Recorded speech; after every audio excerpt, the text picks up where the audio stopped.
उत्तर प्रदेश के बरेली में चप्पे चप्पे पर सुरक्षा बल तैनात है। बरेली की सड़कों पर अब शांति है। मौलाना तौकीर रजा की गिरफ्तारी के बाद सुरक्षा के मद्देनजर जिला प्रशासन ने बरेली में 48 घंटे के लिए इंटरनेट सेवा बंद कर दी थी, लेकिन अब इंटरनेट सेवा बहाल कर दी गई है। प्रशासन का कहना था कि शहर में अफवाह फैलने की संभावना को देखते हुए ये कदम उठाया गया था। इस दौरान लोगों ने क्या कुछ कहा, सुनिए। क्या माहौल है? अब नेट ऑन हो गया क्योंकि ठीक है, अभी नॉर्मल है। बाकी अनुराग आर्य जी हैं तो संभाल लेंगे। कल भी पुलिस ने जो है बहुत लोगों को जेल भेजा है। हाँ, तो जो खुराफात करेंगे उनको जेल जाना चाहिए। अब नेट ऑन हो गया है, ठीक है, बढ़िया लग रहा है। बिना नेट के बोर हो गए थे लाइक। पुलिस ने काफ़ी अच्छी तरह से कंट्रोल करा है इसको।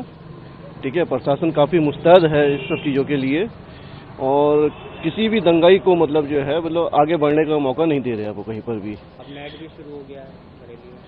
नहीं, नेट अभी चालू नहीं हुआ है। मैंने अभी सुबह मॉर्निंग में देखा था, अभी नेट चालू नहीं हुआ है। अब चालू हो गया? अब हो गया है, मेरी जानकारी में नहीं आया अभी।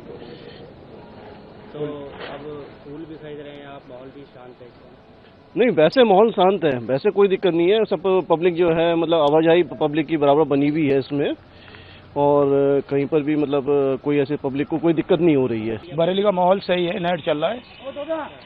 नेट न चलने से दिक्कत है? नेट ना चलने से तो दिक्कत ही दिक्कत थी। कैसी दिक्कत? हर चीज की दिक्कत, पेमेंट की ऑनलाइन ज्यादा, सबसे ज्यादा दिक्कत थी।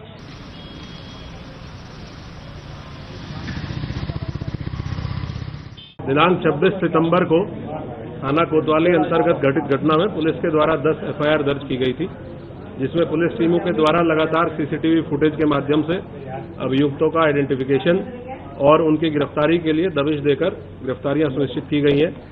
इस क्रम में आज कुल 28 अभियुक्त गिरफ्तार किए गए हैं, जिसमें थाना कोतवाली की पुलिस टीम के द्वारा 13 अभियुक्तों को गिरफ्तार किया गया है। थाना बरादरी की टीम के द्वारा 15 अभियुक्तों को गिरफ्तार किया गया है। जो थाना कोतवाली के द्वारा 13 अभियुक्त गिरफ्तार किए गए हैं उनके नाम मैं पढ़ देता हूं। मुस्तकीम पुत्र तस्लीम, जफरुद्दीन पुत्र निशामुद्दीन, मोहम्मद इमरोज, मुसारिफ शेख, शमशेर रजा, मोहम्मद उवैस, राहिल, मोहम्मद साजिद, समीर, मोहम्मद जिशान, फैसल, तौहीद खान, फरमान और नदीम खान। इसके साथ साथ थाना बारादरी टीम के द्वारा 15 अभियुक्तों को गिरफ्तार किया गया है, जिनके नाम है उम्मेद, मुस्तकीम, अरबाज, कलीम, मोबिन, नाजिम रजा खान, मोहसिन, शाकिब, रफीक, जैनुल, तौहीन, फैसल, मोबीन, अरशद और सुभान। इसमें सबसे प्रमुख गिरफ्तारी जो इस पूरी घटना के प्रमुख साजिशकर्ताओं और घटना को कारित करने वाले लोगों में से एक है नदीम खां पुत्र केसर अली, निवासी बिहारीपुर, करोलान, थाना कोतवाली। इसको पुलिस के द्वारा गिरफ्तार किया गया है। इसके पास से पुलिस ने उस घटना में पुलिस की पेट्रोलिंग यूनिट से छीना गया एक हैंडसेट मोटरोला कंपनी का बरामद किया है, जो इसने घटना के दौरान पुलिस की टीम से छीना था, वो इसके पास से बरामद हुआ है। एक अन्य अभियुक्त जफरुद्दीन को गिरफ्तार किया गया है। इसके पास से एक अवैध असला भी बरामद किया गया है, जो संभवतः घटना के टाइम जो फायरिंग की घटना की गई है उसमें ये अभियुक्त शामिल था। इसके पास से वो बरामद किया गया है। इन सभी अभियुक्तों से पूछताछ की गई। इन्होंने अपनी घटना में शामिल होने को स्वीकार करते हुए ये बताया है कि पहली रात से ही व्हाट्सएप के माध्यम से मैसेजिंग इनको स्टार्ट हुई थी कि जो एक अपील जारी की गई थी कि आपको मौके पे नहीं आना है। इस्लामिया ग्राउंड इंटर कॉलेज की कोई परमिशन प्रशासन के द्वारा नहीं दी गई है।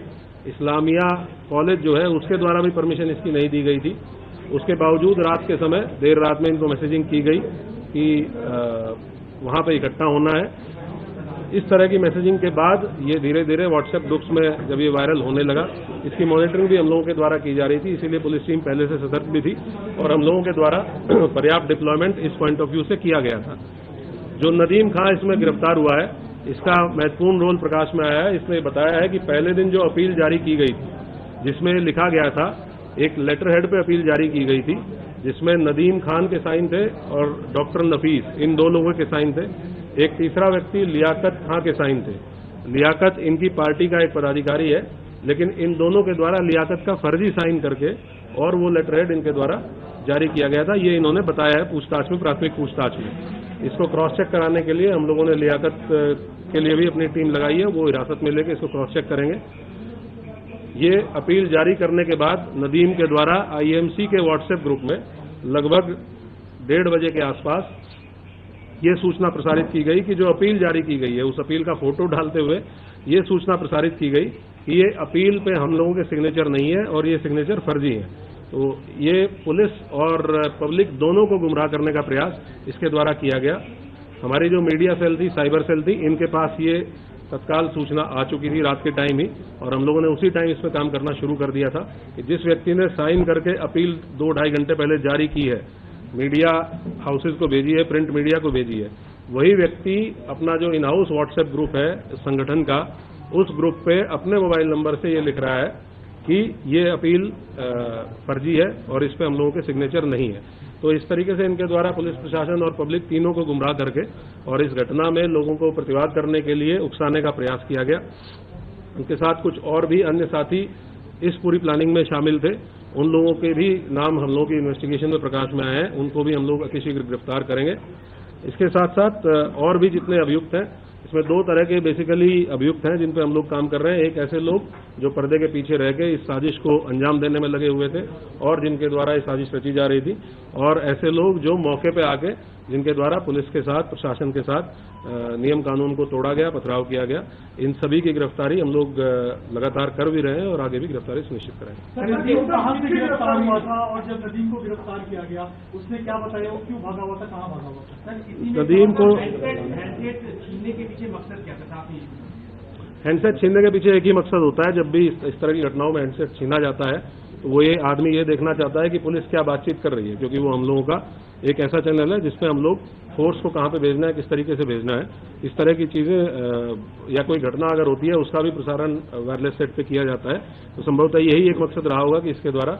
और दूसरा ये भी है कि अगर पुलिस के जो हमारा पेट्रोलिंग यूनिट है उसके पास से हैंडसेट चला जाएगा तो वो पेट्रोलिंग यूनिट फिर कम्युनिकेट नहीं कर पाएगी कंट्रोल रूम के साथ, तो जिससे कि पुलिस का जो अलग अलग पेट्रोलिंग पार्टीज हैं उनको अलग अलग किया जा सके। इसके पीछे संभवतः यही एक मकसद रहा होगा। नदीम को थाना क्षेत्र कोतवाली से ही गिरफ्तार किया गया है और इसके और भी जो अन्य साथी हैं, कुछ ऐसे नाम हैं जो इसने हम लोगों को बताए हैं, जो प्रकाश में आए हैं इनकी पूछताछ से, उनके लिए भी हमारी टीमें लगी हुई हैं। जल्दी ही गिरफ्तारी सुनिश्चित करेंगे। सर, ये व्हाट्सएप से कॉल करके किस तरह से लोगों से बात की थी, कितनी कॉलें हुई थी, कितने मैसेज हुए थे लोग भड़काने के लिए? जो 2 लोग जेल गए हैं, फरत और फरमान, जो फाइक एनक्लेव में रहने वाले हैं, फरत और फरमान का बहुत महत्वपूर्ण रोल था अगले दिन सुबह वीडियो को सर्कुलेट करने में। जो सुबह 10 बजे एक वीडियो सर्कुलेट की गई कि किसी भी प्रकार का कोई कार्यक्रम वापस नहीं किया गया है और पूर्व निर्धारित तरीके से कार्यक्रम होगा, इस वीडियो को बनाने में और उसको सर्कुलेट करने में और लोगों को फोन कर करके व्हाट्सएप के माध्यम से ये अवगत कराने में कि भाई आपको इकट्ठा होना है। इसमें जो फरत नाम का व्यक्ति है जो जेल गया है, फाइक एनक्लेव का रहने वाला, और उसका लड़का फरमान, इन दोनों लोगों की बहुत महत्वपूर्ण भूमिका थी। ये ऑलरेडी जेल जा चुके हैं।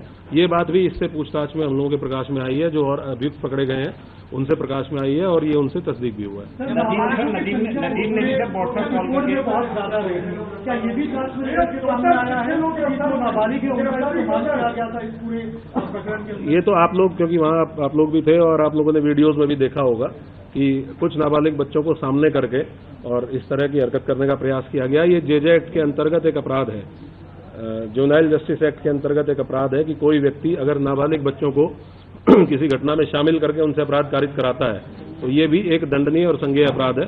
हम लोग इस पे भी काम कर रहे हैं और इनकी धाराओं को भी इस मुकदमे में बढ़ाया जाएगा। टोटल अब तक हम लोगों ने इस पूरे प्रकरण में 55 लोगों की गिरफ्तारी इंश्योर की है और हमारी टीमें लगातार दबिश में है। बहुत जल्दी और भी लोग गिरफ्तारी और लोगों की भी गिरफ्तारी सुनिश्चित की जाएगी। नदीम व्हाट्सएप कॉलिंग के जरिए लोगों को किस तरह, कितनी व्हाट्सएप कॉलिंग नदीम के फोन से मिली है और मौलाना के फोन से मिली है? लगातार सभी लोग आपस में व्हाट्सएप कॉल के माध्यम से संपर्क में थे। संख्या तो यहाँ नहीं बताई जा सकती, लेकिन लगातार पूरी रात लगभग 3-3:30 बजे तक सभी लोग व्हाट्सएप से एक दूसरे के संपर्क में थे और उसमें ये कंफ्यूजन फैलाए जाने की कोशिश की जा रही थी कि कुछ लोगों को अपील भेजी गई, फिर उन लोगों को ये बताया गया कि अपील फर्जी है। तो ये कंफ्यूजन बेसिकली पब्लिक में क्रिएट करने की कोशिश की गई कि जो अपील जारी की गई थी वो जेन्युइन नहीं है, जबकि वो अपील इन्हीं के द्वारा साइन करके पुलिस प्रशासन को दी गई।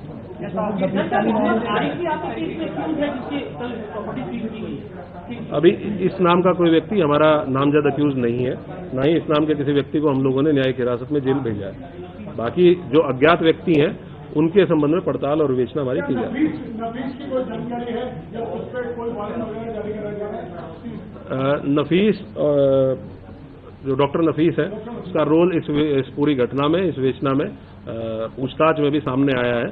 हम लोगों ने उसकी गिरफ्तारी के लिए टीमें गठित की हुई है। बहुत जल्दी उसकी गिरफ्तारी भी सुनिश्चित की जाएगी। आपने बताया था अवैध असला भी बरामद हुआ था, इतने सारे रिसोर्सेज को प्रोवाइड करने के लिए बैक कौन कर रहा था, इनकी फंडिंग कौन कर रहा था, इसकी क्या जांच आप लोग कर रहे हैं? ये हम लोग जितने भी अभियुक्त जिनसे पूछताछ की जा रही है, और उसमें विशेषकर ऐसे लोग जो प्रमुख लोगों में से थे इस पूरे प्रोटेस्ट को ऑर्गेनाइज करने में, उनसे हम लोग पूछताछ कर रहे हैं। जैसे जैसे और लोग गिरफ्तार होंगे तो और बाकी चीजें भी क्लियर होंगी कि इसके संबंध में फाइनेंशियल ट्रांजैक्शन किसने की थी, अगर कोई रिसोर्सेज प्रोवाइड किए गए थे तो किसके द्वारा किए गए थे।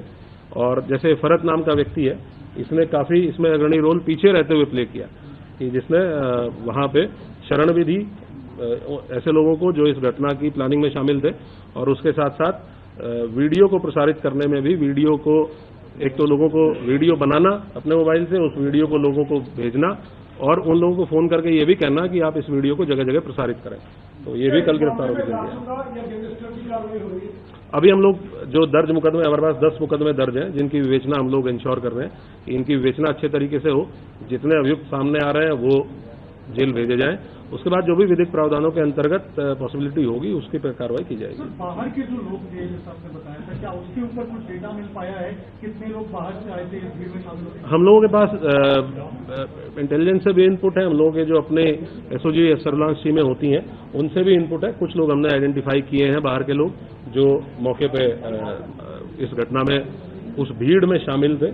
उनमें से कुछ लोगों का ये भी पता चला है कि 1-2 लोग बाहर के ऐसे भी थे जिनके द्वारा संभवतः फायरिंग की घटना की गई।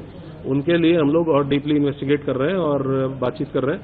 अगर दूसरे जनपद से भी सहायता की आवश्यकता होगी तो वहां की पुलिस से भी संपर्क करके उनकी भी सहायता लेके हम लोग इनको गिरफ्तार करेंगे। और कितना मोटा मोटा अमाउंट होगा लोगों का जो संख्या इकट्ठा होगी? कितने लोग थे? ऐसा कहा जा रहा है 40,000 लोग इनको इकट्ठा करने की बात कही गई। नहीं, क्योंकि कहीं एक पॉइंट पर तो इकट्ठा हो ही नहीं पाए। जो हम लोगों की नाकाबंदी थी, हम लोग क्योंकि हम लोग अवेयर थे पहले से ही कि इस प्रकार का एक प्रयास हो सकता है कि किसी एक पॉइंट पे बहुत अत्यधिक भीड़ की जाए, तो हमारी नाकाबंदी और बैरिकेडिंग शहर के चारों तरफ थी। और इसीलिए आपने देखा होगा कि शहर के किसी भी पॉइंट पे, सिंगल पॉइंट पे भीड़ को मर्ज नहीं करने दिया गया। अगर भीड़ एक जगह पे मर्ज होती है तो वो भीड़ बहुत ज्यादा संख्या हो जाती है। तो हमारे पास जो भी बैरिकेडिंग पे राजपत्रित अधिकारी जीओज लगे थे, उन्होंने अलग अलग पॉइंट्स पे रोका और इसीलिए 10 एफआईआर दर्ज हुई है कि अलग अलग 10 पॉइंट्स पे पुलिस के साथ पुलिस के ऊपर पथराव या सरकारी कार्य में बाधा डालने का काम किया गया। तो इसीलिए इन 10 पॉइंट्स पे एफआईआर हुई है। सिंगल पॉइंट कोई ऐसा नहीं था जहां पूरी भीड़ को मर्ज करने को अलाउ करने दिया गया। और हम लोगों को इसलिए बिल्कुल हम लोग दृढ़ संकल्पित थे कि किसी भी कंडीशन में इस भीड़ को हम किसी सेंट्रल पॉइंट पे, चाहे वो इस्लामिया ग्राउंड हो चाहे कोई और अन्य पॉइंट हो, हम सेंट्रल पॉइंट पे इस भीड़ को नहीं पहुंचने देंगे। सर, क्या इन्वेस्टिगेशन में ये भी निकल के सामने है पुलिस को टारगेट किया गया था? पुलिस के जो लोग घायल हुए हैं, क्या किसी जो एफआईआर है उसमें इस बात का मेंशन है कि पुलिस के ऊपर जब पुलिस ने रोका था तो पुलिस को उन्होंने कहा था कि तुम लोग पीछे हट जाओ वरना पहले बहुत बुरा होगा? तो क्या पुलिस को टारगेट करने का इन्होंने प्लान किया था? ऐसा भी क्या इन्वेस्टिगेशन? पुलिस तो विजिबल फेस है ही पुलिस, क्योंकि हर बैरिकेड पे पुलिस लगी हुई है। तो अगर कोई गलत काम करने जा रहा है, कानून तोड़ने जा रहा है, तो पहला फ्रंट पुलिस ही है जो उसको रोकती है।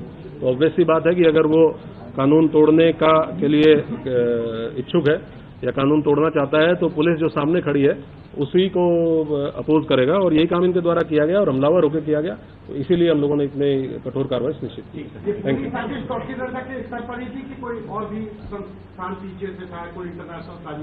जैसे मैंने आपको बताया कि एक ऑर्गेनाइजेशन के द्वारा एक कॉल दी गई थी, आईएमसी नाम के ऑर्गेनाइजेशन के द्वारा।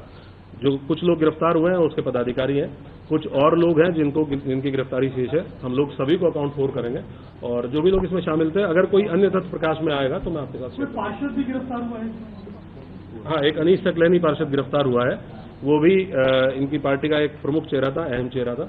और उसके द्वारा भी वो हम लोगों ने शेयर भी किया है कि उसके द्वारा भी रात के टाइम एक पर्ची सर्कुलेट की गई जिसमें लोगों से आह्वान किया गया कि अधिक से अधिक संख्या में इस्लामिया ग्राउंड पे पहुंचे। ये तो हम लोग इन्वेस्टिगेट करेंगे और इन्वेस्टिगेशन में जो भी आएगा आपके साथ शेयर करेंगे। टोटल आज 29 लोग हैं, 28 लोग टोटल गिरफ्तार किए गए। इसमें 15 है ना कोतवाली में, तो 14 सॉरी 14 15 है। नहीं, कुछ अभियुक्त ऐसे हैं जो दोनों मुकदमों में कॉमन है, तो हो सकता है इस वजह से प्रेस नोट में, क्योंकि दोनों अलग अलग थानों के प्रेस नोट हैं, तो ये हो सकता है कि दोनों के प्रेस नोट में आ गए। टोटल 55 अभियुक्त गिरफ्तार किए गए। 28 टोटल 55 अभियुक्त गिरफ्तार हुए हैं। आज से पहले तक 27 और 28 अभियुक्त टोटल 55। ये मैं शेयर करूंगा आपकी।